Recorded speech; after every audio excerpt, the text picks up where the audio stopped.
Hello friends, welcome to AKT Talk Show. Let's welcome our today's guest, national gymnast Vishakha Joshi. तो आज इनके बारे में जानेंगे कि इन्होंने क्या क्या कारनामे किए। तो welcome to the show ma'am.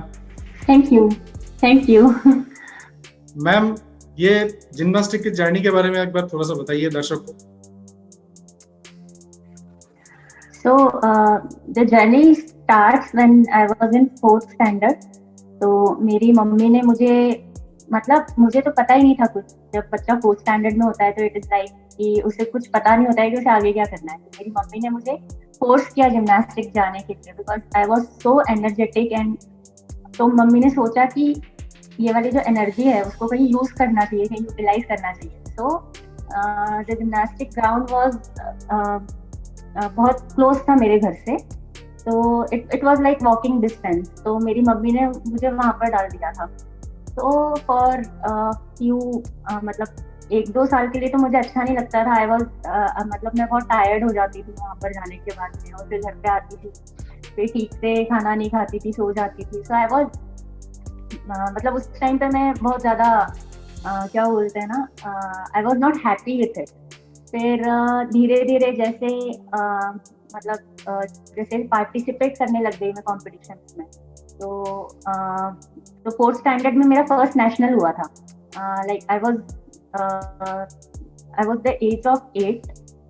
तो 8 साल की थी तब मेरा फर्स्ट नेशनल हुआ था। तो जब जैसे जैसे सिलेक्शन होता गया, जैसे जैसे पार्टिसिपेशन बढ़ता गया, तो मेरा भी इंटरेस्ट भी डेवलप होने लग गया उसमें। फिर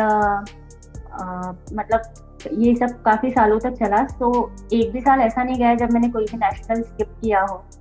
तो in every year I was like मेरे 3 नेशनल्स होते थे। तो फिर उसके बाद में, लेकिन नेशनल में मुझे कभी मेडल नहीं पड़ा। तो when I was in 11th standard तब सोचा कि अभी तो कुछ करना पड़ेगा, अदरवाइज ये स्कूल नेशनल तो मेरा खत्म हो जाएगा और मुझे एक भी मेडल नहीं पड़ेगा। तो आई ट्राइड अ लॉट। मैंने काफी मेहनत की उसके लिए, मेरे कोचेज ने भी बहुत मेहनत करी। और फिर फाइनली इन 11th स्टैंडर्ड मुझे बैलेंसिंग बीम पर मेडल मिला, bronze medal. I was very happy about it. उसके बाद मैंने एक नेशनल गेम्स भी खेला है, which was held in 2007 in Guwahati. फिर उसके बाद में मेरा एक यूनिवर्सिटी नेशनल हुआ, and then after that on competitive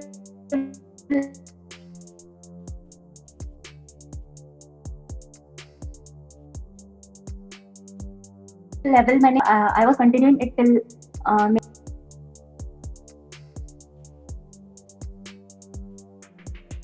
तो मैम, ये जो नेशनल लेवल के जो कंपटीशंस होते हैं, ये एवरी ईयर होते हैं कि मतलब एवरी 2 इयर्स या 3 इयर्स के बाद होते हैं?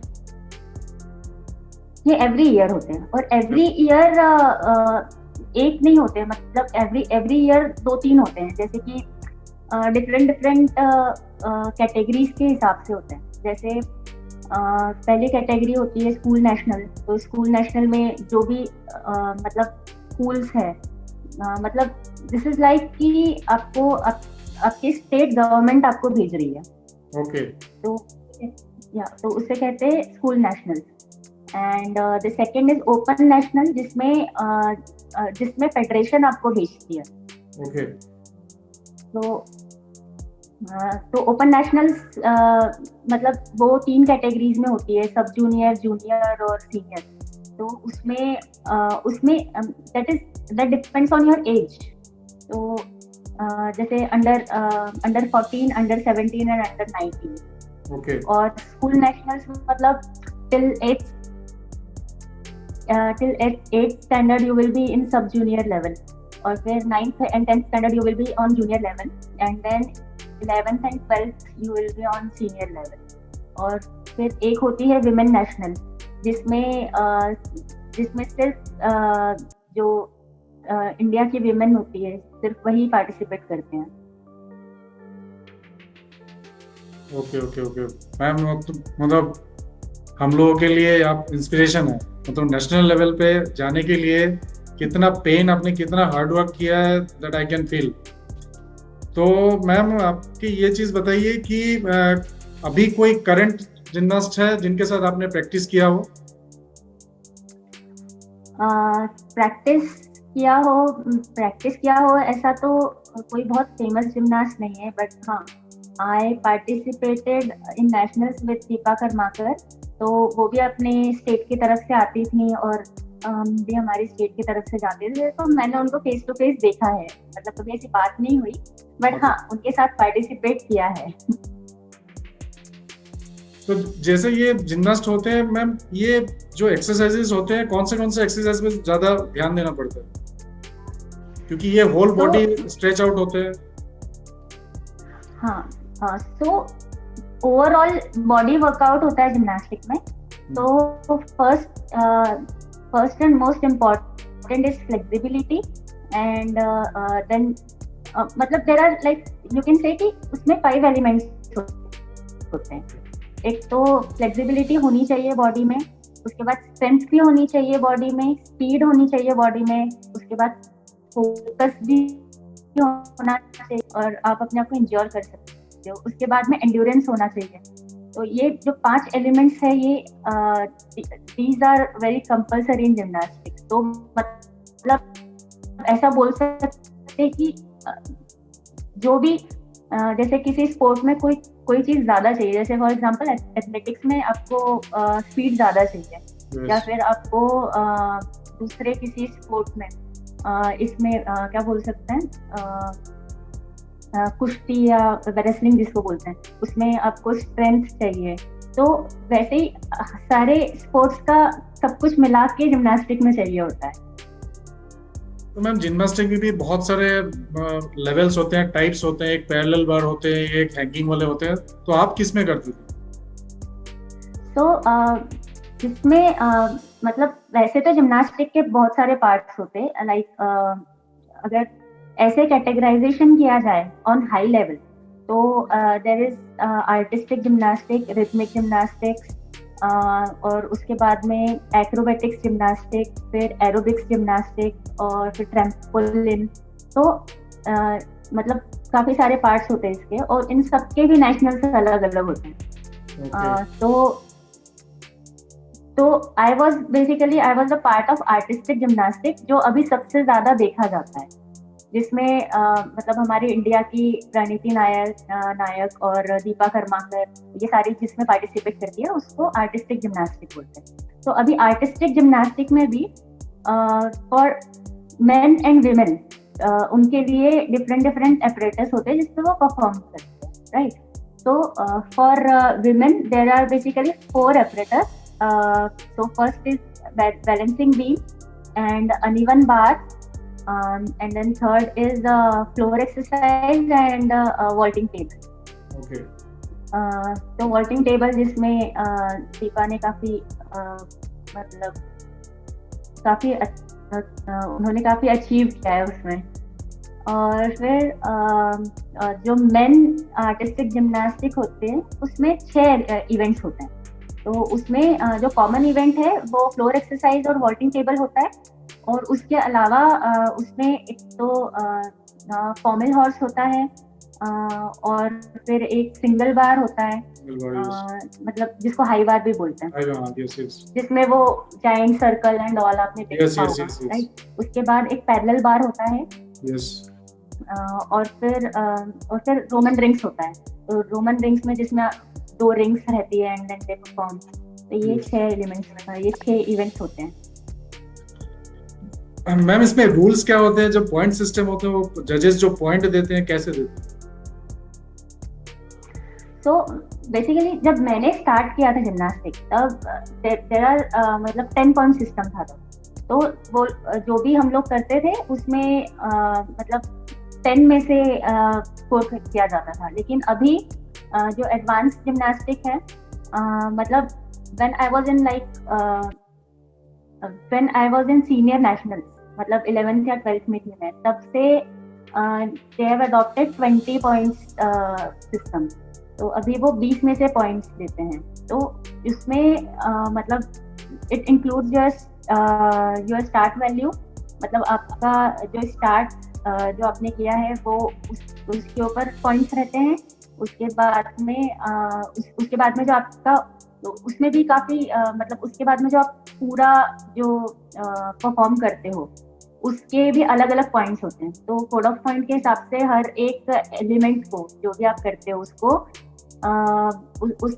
उसके लिए एक स्केल दी गई है। जैसे कोई एलिमेंट ए क्लास होगा, बी क्लास, सी क्लास, तो ऐसे ई एफ जी तक भी जाते हैं। तो जितना ज्यादा क्लासेस बढ़ती जाती है आपकी, तो उतना स्कोर ज्यादा रहते हैं उसके, उतने डिफिकल्टी लेवल ज्यादा रहता है।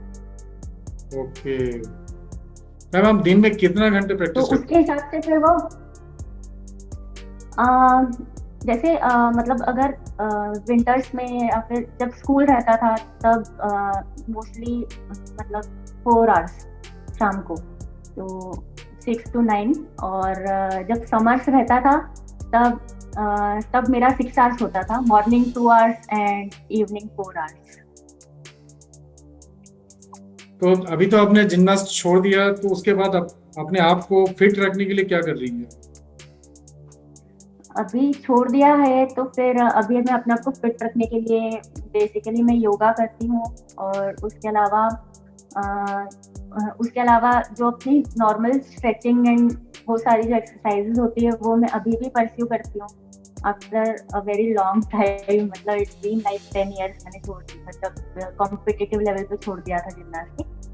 एंड उसके अलावा there are some of the strength trainings को भी मैं करती हूँ, क्योंकि मुझे ऐसा लगता है कि सिर्फ अगर मतलब आपकी बॉडी में सिर्फ एक ही जगह पे आप फोकस करोगे तो it won't work for long time, right. तो आपको आपकी बॉडी पे के हर एक मतलब एस्पेक्ट को आपको कंसिडर करना चाहिए, जैसे कि फ्लेक्सिबिलिटी हो गई, स्ट्रेंथ हो गई, एजिलिटी हो गई। कुछ लोग सिर्फ स्ट्रेंथ ट्रेनिंग करते हैं but they don't have flexibility और they don't have that speed, agility. तो मतलब हर एक एस्पेक्ट पे आपको काम करना चाहिए। तो अभी प्रेजेंटली मैम क्या कर रही हैं आप? Presently, I'm a software engineer and I'm working with Accenture in Pune. और आगे फ्यूचर प्लान क्या है आपको? आगे फ्यूचर प्लान्स तो मेरे अभी फिलहाल यही है कि मैं मतलब फिटनेस इंडस्ट्री में कुछ करना चाहती हूँ। तो I am currently pursuing my certification in personal training. Okay. Once the certification is over, then I will start training people. That's wonderful, ma'am, that's wonderful. आपके जर्नी के बारे में सुन के मतलब मैं खुद इंस्पायर्ड हो गया हूँ। मैं भी एक मैराथन रनर हूँ, लेकिन मतलब आपके जैसे नेशनल लेवल नहीं, छोटा मोटा मैराथन रनर हूँ मैं भी फिटनेस के लिए मतलब very much passionate about fitness, क्योंकि fitness is life and fitness is everything. तो मैम बहुत अच्छा लगा। छोटा मोटा कुछ नहीं होता ना। नहीं छोटा मैम, मोटा कुछ नहीं होता। आपके सामने तो आपके मतलब आप नेशनल लेवल के हैं, हमने तो उस लेवल तक पहुंचा ही नहीं है, हम स्कूल कॉलेज लेवल तक ही रह गए। So that is also good, मतलब उसमें कोई प्रॉब्लम नहीं है, सब कुछ छोटा नहीं होता, सब मतलब जो जिस लेवल पे मतलब अगर आप देखो तो आपके लिए जो कॉलेज लेवल है वो भी आपके लिए काफी सेटिस्फाइंग होगा, राइट। तो जो जिस लेवल पे या फिर सेटिस्फाइंग होगा या फिर सेटिस्फाइंग नहीं होगा, तो मतलब मेरा कहने का मतलब ये है कि जो जिस लेवल पे होता है या तो उसके लिए वो लेवल बहुत सेटिस्फाइंग होता है या तो उसके लिए वो लेवल सेटिस्फाइंग नहीं होता है। तो जिसको जैसे I am on national level, I am satisfied with. जिसको सेटिस्फेक्शन नहीं होगा वो इंटरनेशनल के लिए ट्राई करेगा। अभी जैसे कोई कॉलेज लेवल तक खेलता है, उसके लिए वो सेटिस्फेक्शन होता है कि यार मैंने कॉलेज लेवल तक खेला, और अगर वो उससे सेटिस्फाइड नहीं होगा then they will try for आगे का जर्नी। तो सबके लिए सबकी अपनी अपनी अलग अलग जर्नी होती है और सबके लिए वो इम्पोर्टेंट होती है। मैम जाते जाते एक लास्ट क्वेश्चन पूछूंगा, आपने लास्ट जो नेशनल लेवल पे जिम्नास्ट किया था कौन सी ईयर में किया था आपने? Last I think